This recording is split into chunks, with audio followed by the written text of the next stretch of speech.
YSRCP Ongole assembly నియోజకవర్గ convener Chunduru Ravibabu మాట్లాడుతూ మన పిల్లలందరినీ అమెరికాకు పంపిస్తున్నామని, దాంతో గ్రామాల్లో ముసలివాళ్లు మాత్రమే కనిపిస్తున్నారని తెలిపారు. గత 5 ఏళ్ల కాలంలో ఒంగోలులో చాలా ఆస్తులకు నకిలీ డాక్యుమెంట్లు పుట్టించారని, వాటిపై తాను ఫిర్యాదు చేసిన విషయాన్ని గుర్తు చేశారు.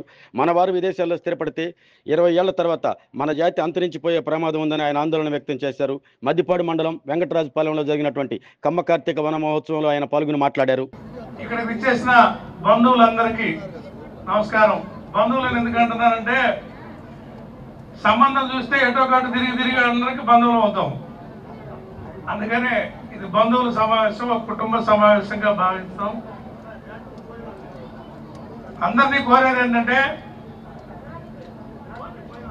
మనం పిల్లలందరినీ అమెరికా పంపిస్తా ఉన్నాం. గ్రామాల్లోకి వెళ్తే చూస్తుంటే బాధేస్తుంటది. ఇళ్లలో ముసలోళ్ళు మాత్రమే కనపడుతున్నారు. ఈడికి వచ్చిన పిల్లలు ఊరు కనపట్ల. మనం పంపిస్తే తప్పులేదు. మనం అమెరికాకి ఉన్నత విద్యలకు పంపిస్తే తప్పులేదు. మళ్ళా తీసుకొచ్చి ఇక్కడ మన ఆస్తులు అందరికీ ఉన్నాయి. నేను ఎందుకు చెప్తున్నానండి ఈ మాట? గత 5 ఏళ్లలో ఒంగోలులో చాలా ఆస్తులకి నకిలీ డాక్యుమెంట్లు పుట్టించారు. అంటే ఎవరో ఒక ఉద్దేశంతో జరిగింది కాదు. అది ఎవరిని తప్పు పట్టకూడదు. చాలా బలహీనులనే ఉద్దేశం కలిగింది సమాజంలో కమ్మాలంటే.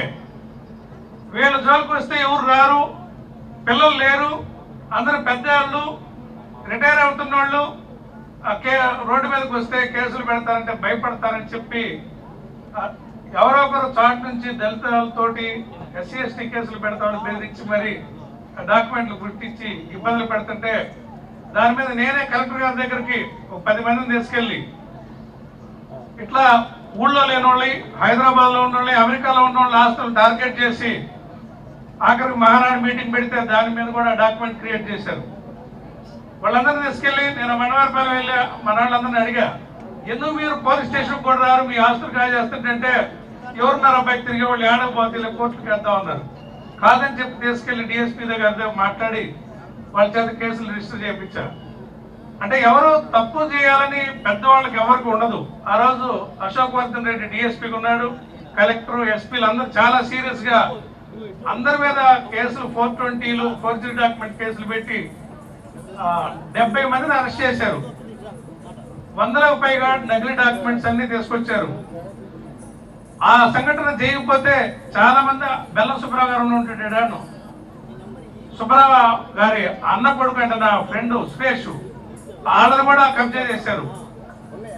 ఇంకా మా వియ్యంకుడోళ్ళు మండవారిపాలెం, తర్వాత ముక్తులపాళ్ళు బోడపాటి వాళ్ళది, ఒకరనే చుట్టూ ఉన్నోళ్ళి బ్రాహ్మలి కమ్మ వాళ్ళి.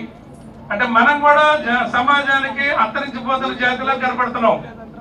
నేను ఎందుకు చెప్తున్నా అంటే, ఈ సభా వేదికగా చెప్తున్నా, అమెరికాలో ఒక 20 సంవత్సరాలు 10 సంవత్సరాలు మా తరం వాళ్ళు 20-10 సంవత్సరాల ముందుకు వెళ్ళారు, సంపాదించుకున్నారు.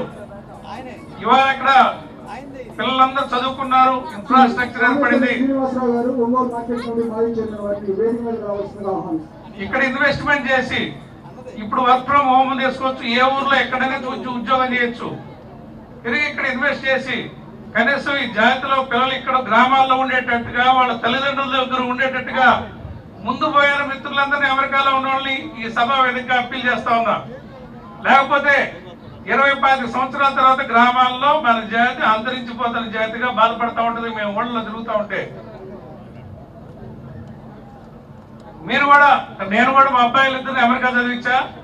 ముందు అయిన వాడిని తీసుకొచ్చి పెళ్లి చేసా, ఇక్కడే ఉంచుకున్నా. రెండో వాడు కూడా వేసుకొచ్చుకుంటా, చదివించడానికి పంపించా తప్ప ఎవరు అమెరికాలో స్థిరపరచడానికి పంపొద్దని మీ అందరికీ మనవి చేస్తూ, ఇక్కడ అపార అవకాశాలు ఉన్నాయి. బతకడానికి ఎంత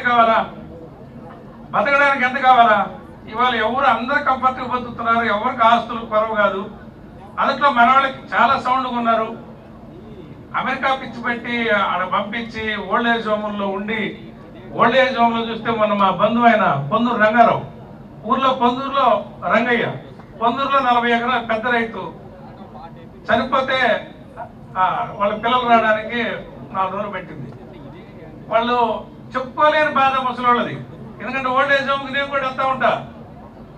వాళ్ళు పిల్లలు అక్కడ ఉన్నారని బండి బీగుని సంతోషంగా ఉంటారు తప్ప వాళ్ళ లోపల బాధ చివరి రోజుల్లో దగ్గర లేరని చెప్పి బాధ అంటే మనందరికీ ఉండదు రేపు అందరికీ. అందుకని అమెరికాకి ప్రోత్సహించొద్దండి, మనోళ్ళు ఎవరున్నా కూడా రమ్మనండి ఇక్కడ బతికొచ్చని చెప్పి ఈ సందర్భంగా తెలియజేస్తూ సెలవు తీసుకున్నాను.